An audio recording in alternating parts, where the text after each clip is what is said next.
Mr. President. Exchange nabonye hagati yawe na Minister Olivier byari ibiki? Interested kumenya uko nayo ukurikiranye nkagerageza kureba ikibazo kirimo nkakibura. Now I want you to mbere yo kumbaza banza unsobanurire menye ibyabaye niki. Murakoze nyakubahwa Perezida wa Repubulika, ikibazo cyabaye ko ntazi igifaransa neza ku rwego nyakubahwa Minisitiri yumvaga nkwiye kuba nkiziho, ngerageza gushyira ijambo rye mu Kinyarwanda kugira ngo Abanyarwanda bumve, aje kunsubiza ko ntabikoze neza. Hari ku cyumweru yakosoraga Ikinyarwanda ni ukuvuga ngo hari message yari yanditse cyangwa ubutumwa mu Gifaransa, asubiza yavugaga kuri issue ya Kongo. Hari abo yari ibyo yasubizaga tugerageza gushyira mu Kinyarwanda, ngira ngo ntitwabivuga neza nk'uko Igifaransa kibivuga tugenekereje. Ariko se kuvuga neza hari icyo mwanyuranyijeho se cyo yavugaga? Ntabwo twakimenye kugeza ubu kubera ko ndavuga isi ushobora kuba yaravugaga ikintu mukagisobanura mu buryo butandukanye n'ibyo yavuze. Ubwo ni nko kuvuga ngo mwavuze ibyo atavuze, ariko hari no kuvuga ibyo yavuze wenda mu rurimi we yumva rudahagije. Biratandukanye. Yego, icyo cya kabiri igihe nta kibazo mbonamo kuba wavuga ibyo navuze. N'ubu ngubu nimuva ugenda ugasobanura ibintu navuze cyangwa nashubije mu nzira iyo nabishyiragamo, ariko wenda ururimi rukagobwaho akantu gato, ntabwo ujye nabibonamo ikibazo. Ariko ugiye ugahindura ibyo navuze Yesu ukavuga ko navuze no, ubwo biba byahinduye isura. Aho niho nagira ikibazo. Niko byagenze or what happened? Ntabwo twigeze duhindura icyo yavuze, nuko tutakivuze mu Gifaransa ngira ngo cyanyacyo, kuko na message mutabisobanuye mu Kinyarwanda ngo gihwanye n'Igifaransa cyiza yavuze. Noneho ushaka intambara z'ubusa kweri. Hanyuma aza gusubiza, ndabyibuka hari ku cyumweru, ngira ngo hari nuko nari njyenyine iyo mba ndi kumwe n'undi aba yarangiriye inama itari igisubizo natanze, kuko naje mvuga nti ntiwigeze utubwira ikosa twakoze ngo turikosore, kuko we yagaragazaga ko dukwiye gusubira kwiga Igifaransa, kandi koko sinkizi, ariko abo dukorana bamwe baba bagerageje. Ngira ngo naho habaye kutumvikana na nyuma ndisegura kuko ntari ku rwego wenda rwo gusubiza. Ariko wiseguriraga iki? Ko nashubije Minisita ndi umunyamakuru muri urwo buryo. N'ubu ndacyasaba imbabazi. Oya, bishoboka. Ahubwo azagusaba imbabazi ariwe. Kuko ibi bya protocol, ibya Janesse ntabwo birimo protocol. Yes, ndabona ushaka icyo kintu ndashaka kuko nabonye hari ugusaba imbabazi sinabyumva.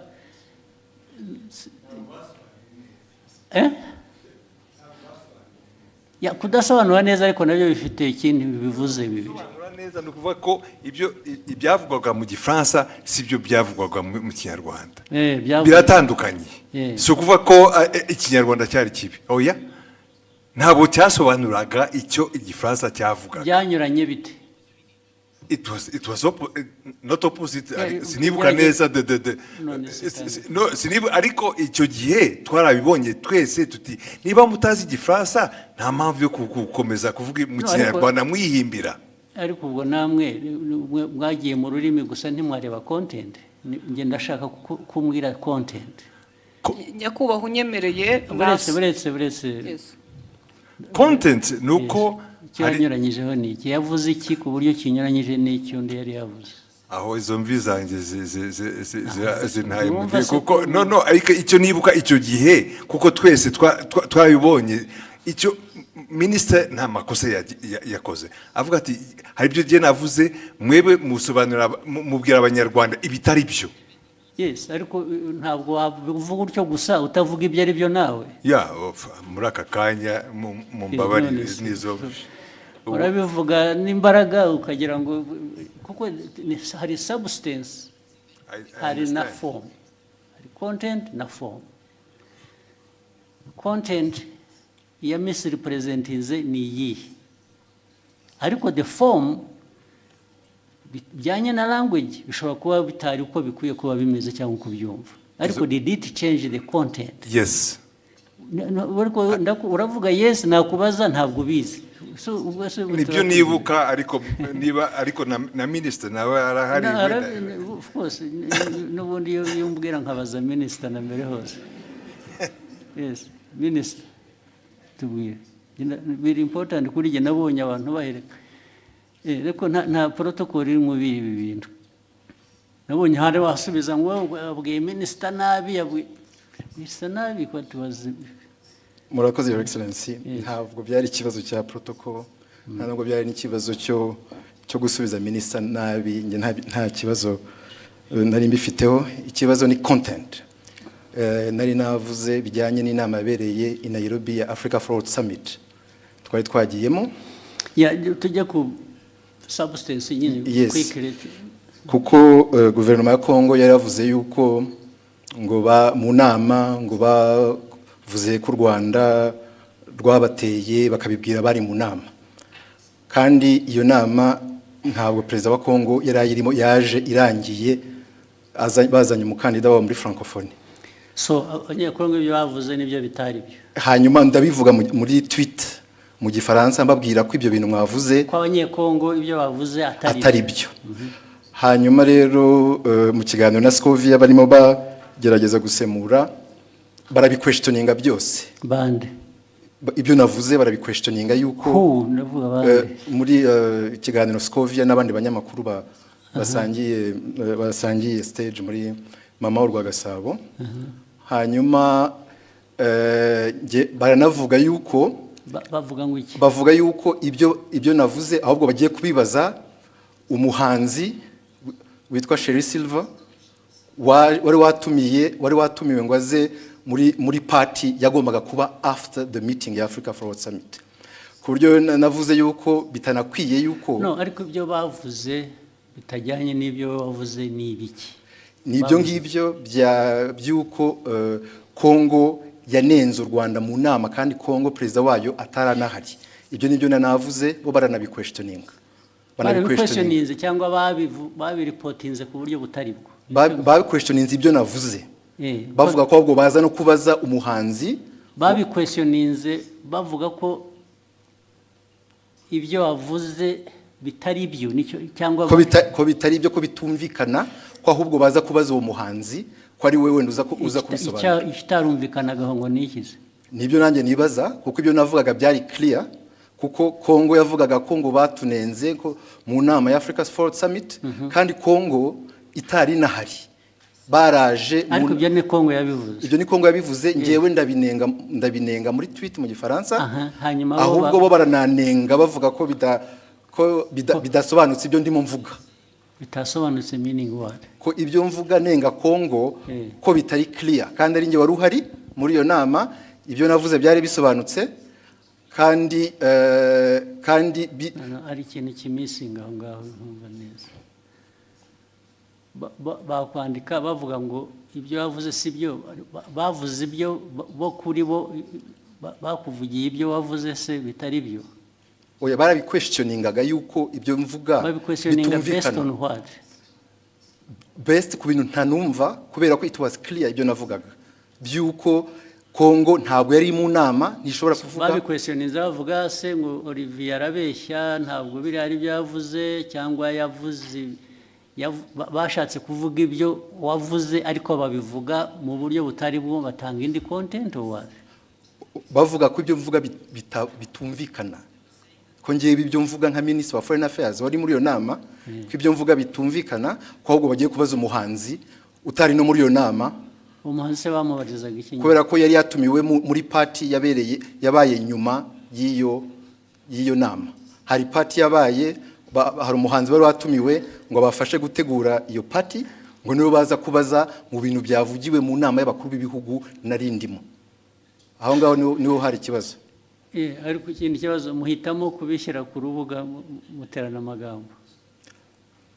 Nuko hari hashize n'iminsi mubwira ibyo batagiye basemura neza, mwandikira akamubwira ko babikora, nyuma bakongera bagasubira bakabidistortinga. Ibyo byaje kuba noneho bitari interpretation, ibyo bavuze gusa ko ibyo bavuze atari byo, ko atari byo, ko babiquestioninga. It is very intriguing. What is it? Nyakubahwa, murakoze kongera kumpa umwanya. Abandi mwari kumwe icyo gihe ni bande mbese? Ni abanyamakuru dukorana, ntabwo bari hano, twari mu kiganiro dusangira. Ni amagambo magufi turebe turangize.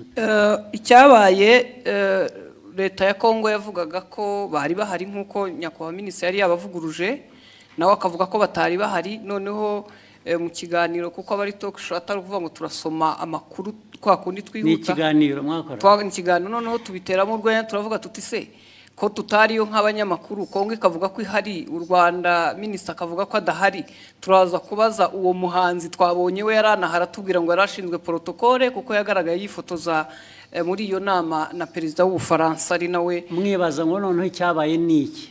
Twibaza ngo niki, tubaza tuti turaza kubaza uwo ni utari ku ruhande rwa Kongo ntabe na minisitiri ashobora kutubwira ko yamubonye cyangwa atamubonye. Tubivuga dutyo turagenda.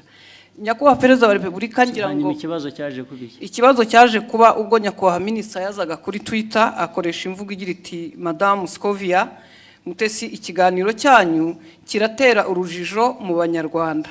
Inyandiko yanjye yanditse mu rurimi rwumvikana. Ubutaha muzashaka umunyamakuru uvuga neza igifaransa asemura inyandiko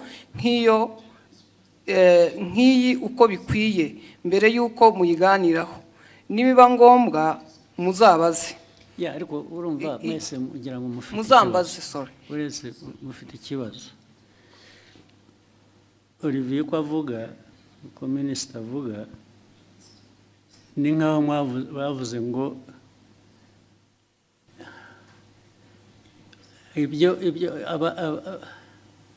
ibyo yavuze asubiza ko abanyekongo batari bahari.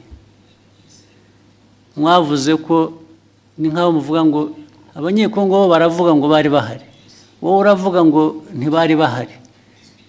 Nibyo byateye urujijo. Yego. Okay? Ntabwo byaba ikibazo cy'igifaransa rero cyangwa ikinyarwanda. Kuko niba uvuga ngo mu iyi nama ntabwo bari abantu bari bahari. Okay? Then wowe ukavuga ngo minisitiri ibyo avuga ntabwo ari byo, bariya baravuga ngo bari bahari, minisitiri aravuga ngo ntibari bahari. Icyo kikaba ari cyo kiba ikiganiro, ntabwo ari ikibazo cya interpretation. Ikibazo cy'uko abantu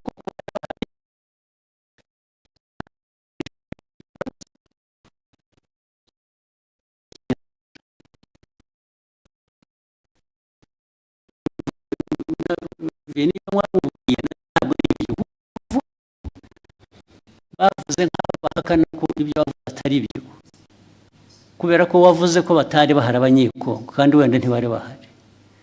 Ariko bo baravuga ngo ariko reka tubaze abanyekongo, bo barabivuga nk'abari bahari, ubanza bari bahari. So meaning barashaka kumenya niba wowe ibyo wavuze ko batari bahari ari byo. Ntabwo ari ikibazo cya interpretation ya language. Biri he aho ngaho? Ni ikibazo cyo kunyomoza kuvuga ngo minisitiri yatubwiye ko abanyekongo batari bahari. Reka tubaze uriya muntu wundi wari uhari akutubwire ko kuko abanyekongo batari bahari. Ntabwo ari ikibazo cy'igifaransa cyiza cyangwa kibi. Ni ikibazo cyo guhakana icyo wavuze in whatever language you said it. Sinzi niba mubyumva. Ahangaha ikibazo cya interpretation ya language kivuye he? Cyangwa igifaransa kibi cyangwa ikinyarwanda kitumvikana bivuye. what is at issue here is to prove that either abanyekongo ibyo babivuze kuko bari bahari cyangwa se babivuze babeshya ntibari bahari. Ariko we Olivier yavuze ko abanyekongo batari bahari. So icyo ni ikibazo cya the substance of the argument, it's not the language. So mwagihinduye ikibazo cya language gute? Ntabwo twagihinduye ikibazo cya language. Ndavuga we na minister niwe mbwira. Ntabwo ari ikibazo cya language ngo uzajya ubwira abanyarwanda kuko niyo waza kuba yabyumvise igifaransa neza. Still yajya kuvuga ngo Olivier yatubwiye ko abanyekongo bari bahari kandi batari bahari. Yatubwiye ko batari bahari kandi bari bahari kuko abanyekongo baravuga ngo bari bahari. Is that an issue of language?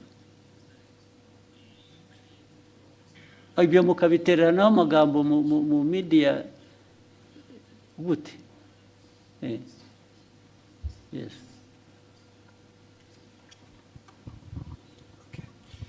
Mwakoze kutwemerera kuba dufite telefone. Nitwa Mutuyezo Oswald.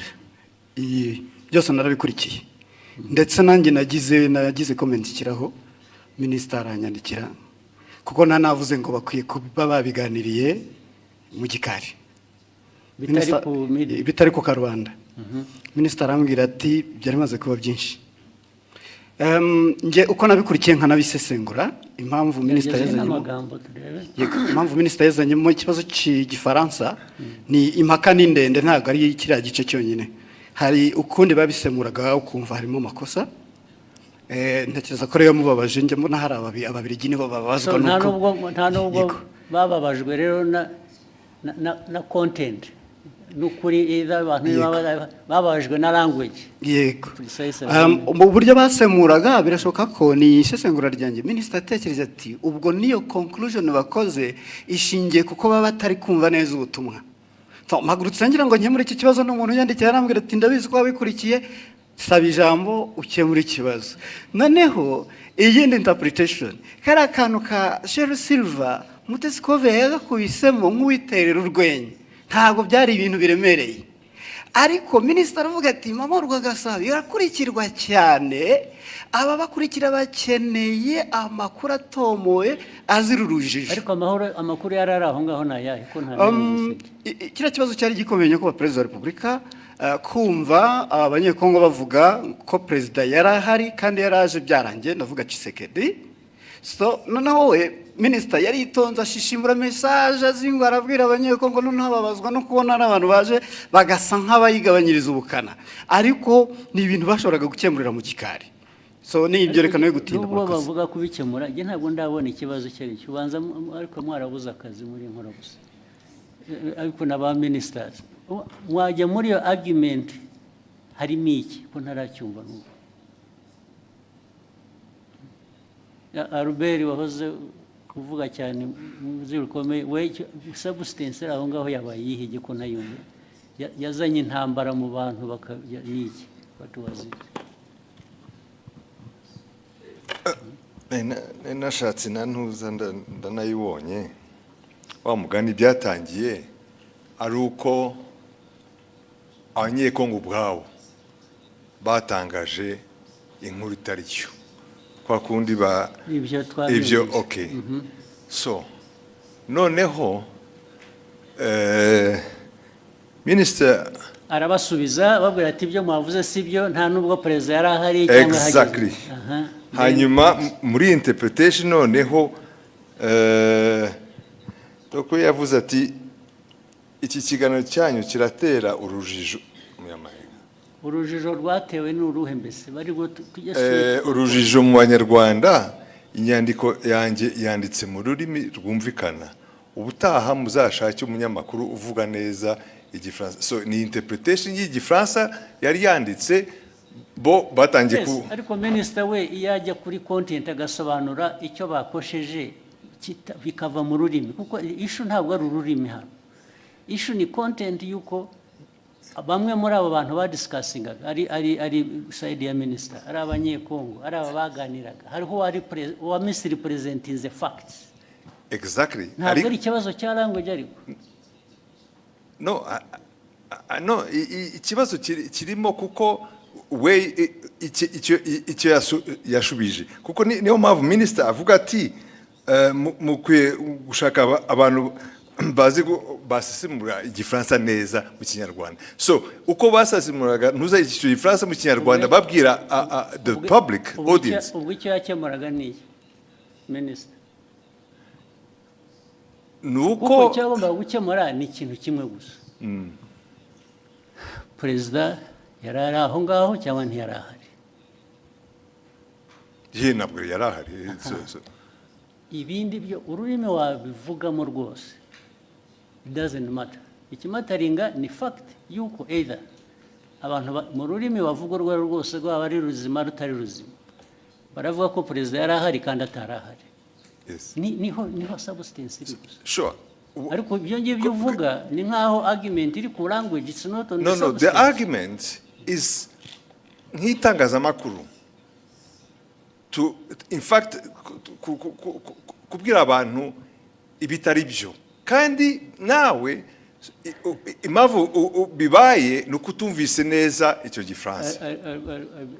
Ariko Albert urumva nawe ari na Olivier nyine mufite ikibazo cyanyu ni language, ikibazo cyanyu ni substance. The substance that is the wrong message ugeza ku banyarwanda. Yihese iyihe yagejeje yo questioninga ibyo minister yavuze. Now question ibyo navugaga rero ubu noneho bitwayeho byari biri ya questioninze ibyo minister yavuze. Now that becomes the substance kurimo. No, it's not exactly. Mr. President, Excellency, the problem is where ajango abanyarwanda bumve the substance uko yari imeze.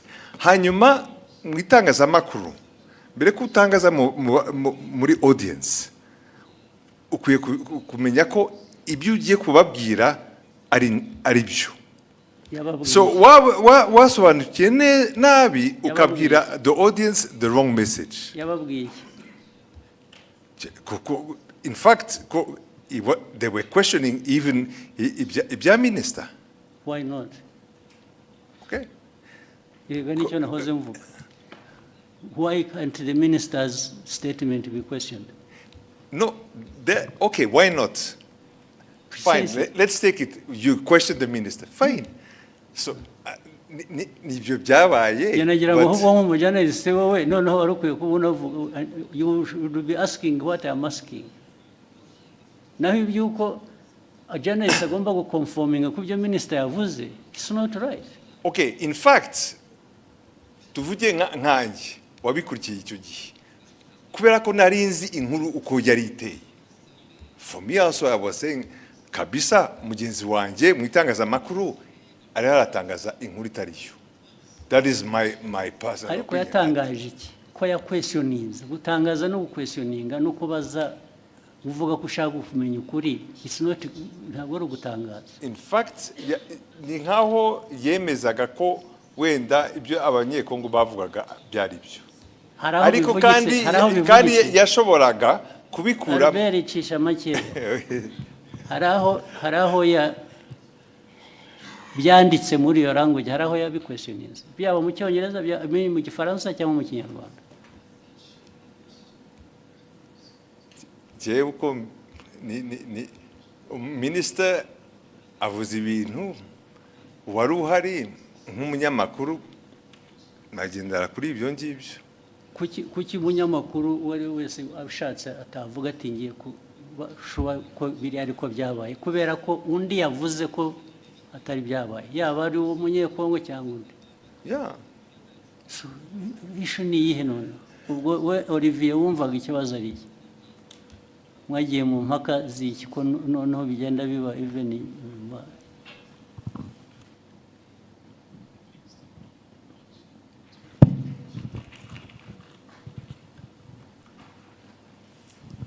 murakoze Your Excellency. Byatangiye kuri ishu yo gusemura mu kinyarwanda kuko bari mu kiganiro nk'abanyamakuru bane uko bagendaga basoma iyo tweet mu gifaransa bagerageza kuyisemura ariko bayisemuye banyuranya n'iki specifically ndashaka ko tuba specific bikava mu bintu bya rusange gusa barabisemuye batanga wrong impression y'ugute n'iki batanze distortinze muri nk'urugero nabaha kuri ibyo bya Kongo ko yari hari cyangwa itari hari ku buryo hari ngira ngo Scovia yagezana navuga ngo ariko ngo wenda bashobora kuba bari bahari ariko president atarahari president wa Kongo ariko Kongo yari hagarariwe kandi njye navuze yuko the chair was empty kandi byari byo chair ya DRC nta muntu numwe wari uriho nta n'abantu bari bariho fine kubera ko wavuze akavuga atyo icyo wajyaga kumusubiza ni ukumubwira ngo no actually nta n'umwe wari uhari gusa izindi ntambara zasubizanye iki nibyo nari navuze muri iyo tweet yuko the chair was empty ariko erega nta muntu wowninga facts cyangwa ukuri ngo iyo yavuze ntawe ugira icyo abaza wabivuze ni nabyo ariko somebody expressinze ko ashaka kumenya ko ibyo ari byo. What is wrong with that? Ikibazo cyari gihari nuko it was even questioning a fact. It was not even my opinion. It was a fact. Questioning what? No, it was your opinion, much as it was a fact. Kuko niwe wari wabizanye.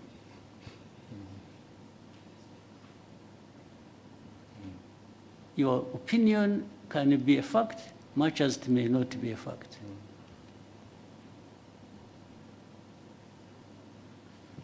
Your opinion is not always a fact.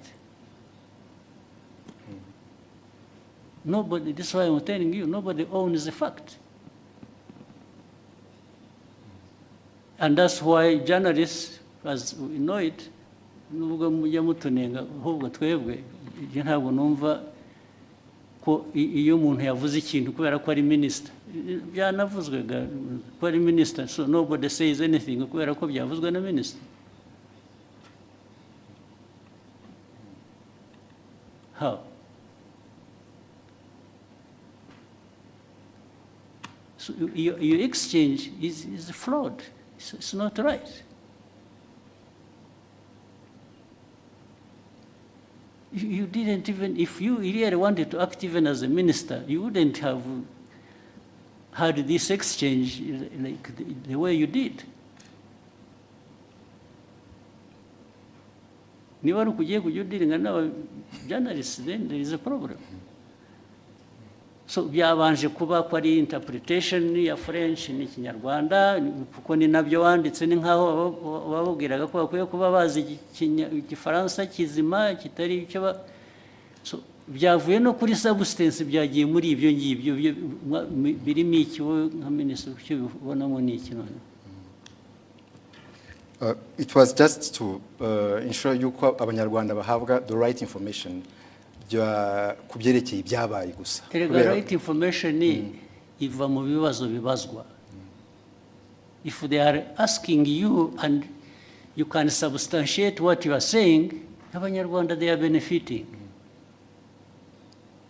Another time actually they may question you and find what you said was not right. Still abanyarwanda will benefit.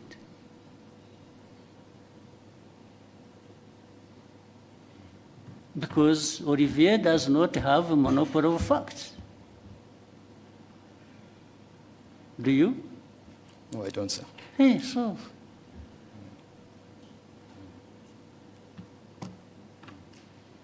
Why would you behave in exchange as if you own the facts?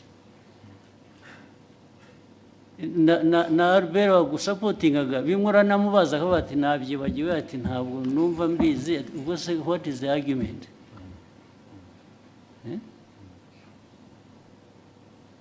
Muvaneho kajagari muzo.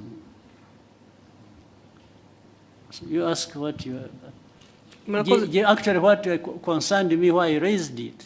I saw him apologizing and I thought she didn't have to apologize. Apologize for what? nasabye imbabazi kubera ko ndi umucuruzi mfite televiziyo minisitiri Wakunda. kuvuga ko tutize dufite ibintu bitameze neza Apana. nshobora gutakaza isoko nagombaga kujya mu Waporoje- ruhande rumeze rutya ariko kuri jyewe waritakaza waporojayizinze abo nasabye imbabazi nabo bambabarire there was absolutely no reason to apologize.